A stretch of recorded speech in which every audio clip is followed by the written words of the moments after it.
corresponde ya a los capítulos 21 y 22 del primer libro de Reyes, y con esto terminamos este primer libro. Estamos leyendo la terrible historia de los reyes de Israel y de Judá. Dice así Primero Reyes capítulo 21.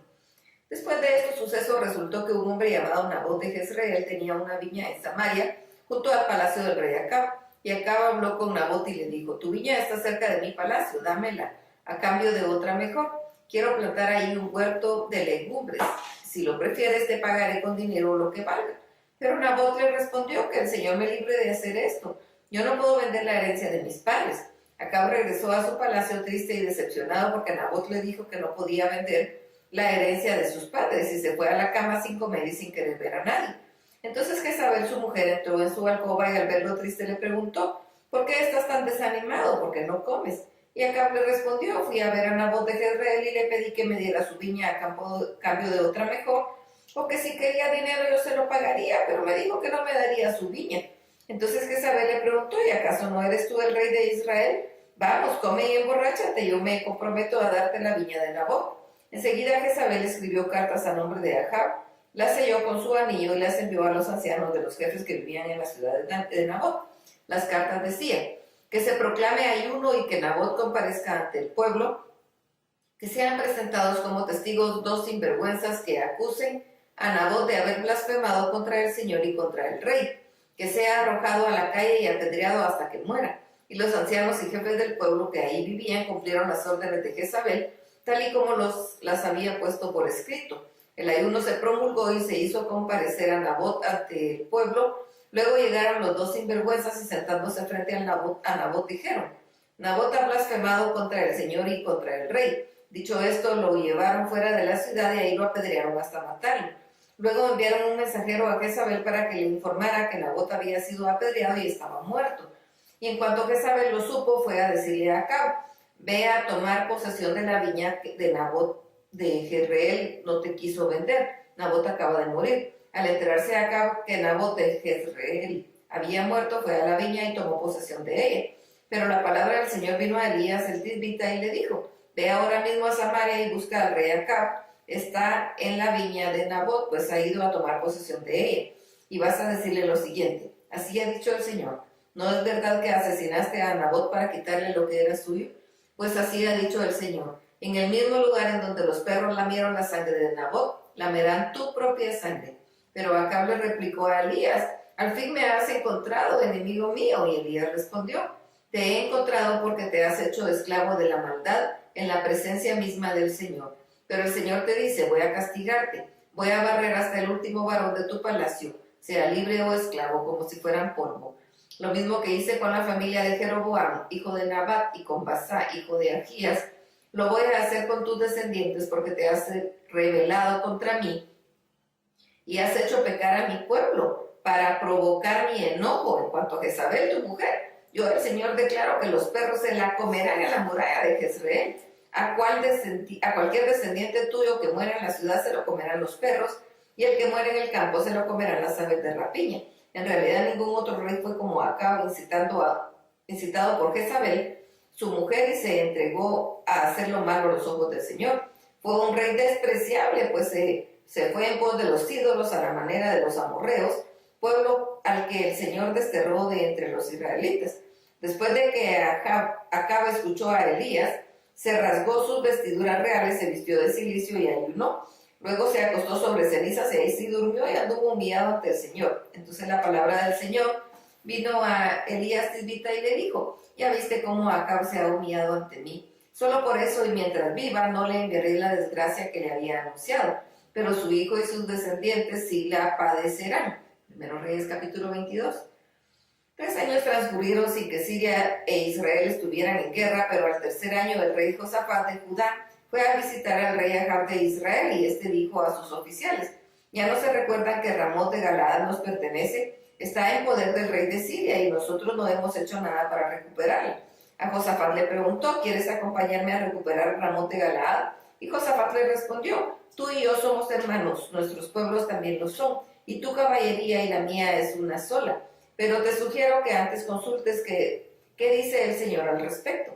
Entonces el rey de Israel reunió a los 400 profetas con que contaba y les preguntó: ¿debo atacar a Ramón de Galaad o no? Los profetas le dijeron, vaya a su majestad porque el Señor entregará la ciudad en sus manos. Pero Josafat insistió, ¿queda aún algún profeta del Señor a quien podamos consultar? Y Acab le respondió, sí, aún queda otro profeta por medio del cual podríamos consultar al Señor. Se trata de Micaías, hijo de Imla. Pero me cae mal porque nunca me da palabras de aliento, sino que me desanima. Como Josafat le recomendó que no hablara así, Acab llamó entonces a uno de los oficiales y le ordenó que fuera a buscar a Micaías, hijo de Imla, y lo llevara ante él. Mientras tanto, los dos reyes se quedaron en la plaza que está junto a la puerta de Samaria, sentados en sus tronos y ataviados por sus mantos reales. Delante de ellos los profetas les prodigaban buenos augurios. Uno de ellos, Sedequías, hijo de Kenana, se acercó y les mostró unos cuernos de hierro que había hecho y dijo, así ha dicho el Señor, con estos cuernos cornearás a los sirios hasta acabar con ellos. Los demás profetas también animaban al rey y le decían, vaya su majestad a Ramón de Galaad y atáquenla. El Señor le dará la victoria y entregará la ciudad a su majestad. El mensajero que el rey mandó por Micaías lo halló y le dijo, todos los profetas auguran éxito a su majestad. Une tu voz a la de ellos y augúrale mucho éxito. Pero Micaías respondió, juro por el Señor que solo diré lo que el Señor me ordene decir. Cuando Micaías se presentó ante el rey, este le preguntó, dime Micaías, ¿debemos ir y atacar a Ramón de Galaad o la dejaremos en paz?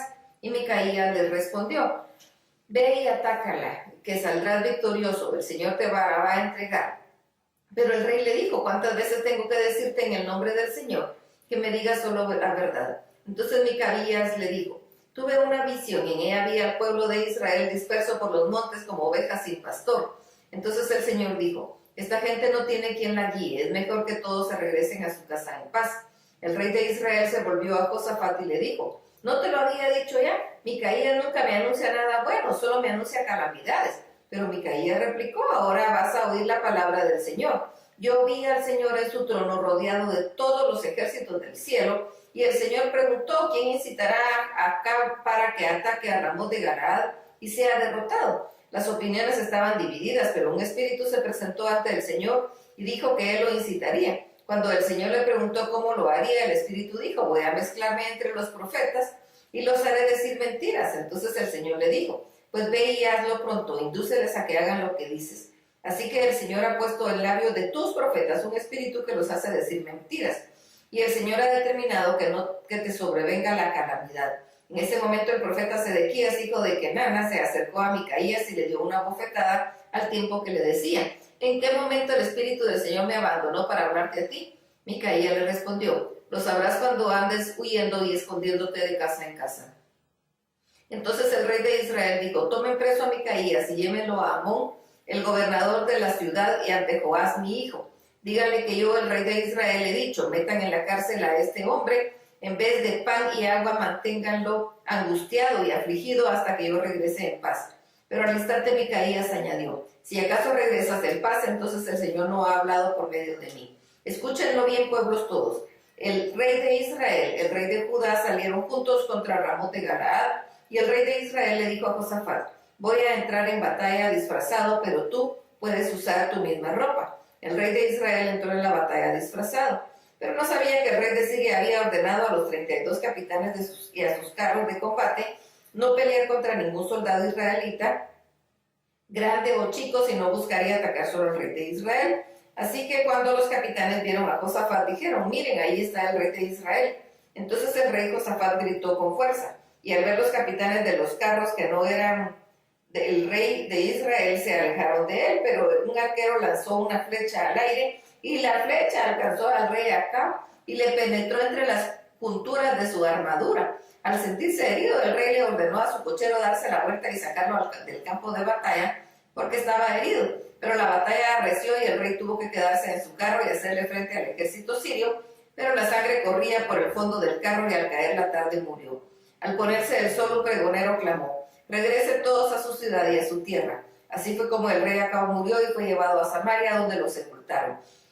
Luego llevaron su carro al estanque de Samaria para lavarlo y los perros lamieron la sangre del rey. Ese mismo estanque se lavaban también las prostitutas. Así se cumplió lo que el Señor había dicho acerca de Acab.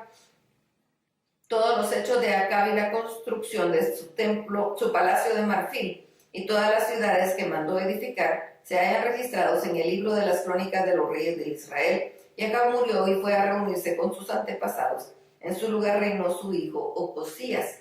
Josafat reinó, hijo de Asa, comenzó a reinar sobre Judá cuando Acab llevaba 4 años de reinar sobre Israel. Josafat tenía 35 años cuando subió al trono y reinó 25 años en Jerusalén. Su madre se llamaba Asura y era hija de Silgi. Y Josafat siguió siempre el buen ejemplo de Asa, su padre, e hizo lo recto ante los ojos del Señor. Sin embargo, no se quitaron los altares de los montes, sino que el pueblo siguió ofreciendo en ellos sacrificios y quemando incienso. Pero Josafat hizo la paz con el rey de Israel. Todos los hechos y hazañas de Josafat y las guerras que libró se hallan en el libro de las crónicas de los reyes de Judá. Josafat eliminó a los hombres que practicaban la prostitución en los templos paganos, costumbre que todavía quedaba del reinado de su padre Asa. Como Edom no tenía rey, había un gobernador que fungía como rey. Josafat había mandado construir naves como las de Tarsis para traer oro de Ofir, pero las naves no llegaron allá porque naufragaron en Ezión-Geber. El rey Ocosías le propuso a Josafat enviar a sus marinos con los de Josafat, pero este no aceptó. Y murió Josafat y se reunió con sus antepasados y los sepultaron con ellos en la ciudad de su antepasado David. En su lugar reinó su hijo Joram. Ocosías, hijo de Acab, comenzó a reinar sobre Israel en Samaria, cuando Josafat llevaba 17 años de reinar en Judá.